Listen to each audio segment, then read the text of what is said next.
रोज रोज एकसारख्या त्याच चवीच्या भाज्या खाऊन कंटाळा आला असेल तर तोंडाची चव वाढवणारा हा हिरव्या मिरचीचा झणझणीत ठेचा तर करायलाच हवा.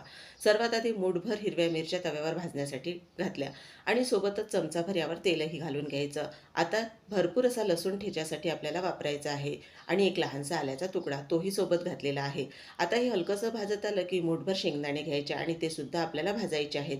एक लहानसा बारीक चिरलेला कांदा सुद्धा घेतला आणि कढीपत्त्याची पानं. आता इथे जिरं अजिबातही घातलेलं नाही. आता हे सर्व मस्त यावर डाग पडेपर्यंत खमंग भाजायचं, म्हणजे अगदी घरभर सुगंध पसरला पाहिजे आणि ठसकासुद्धा.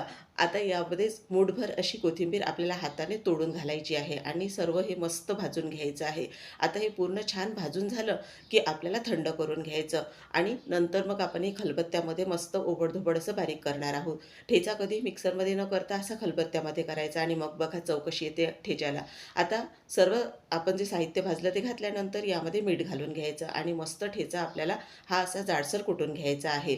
आणि एकदा का ठेचा तयार झाला की मग थांबायचं नाही बरं का. मस्त भाकरी किंवा चपाती घ्यायची आणि त्यावर ठेचा घ्यायचा, वरून तेलाची धार आणि सोबत एखादा कांदा. आणि मग बघा पाची पक्वान्नसुद्धा तुम्हाला यापुढे फिके वाटतील.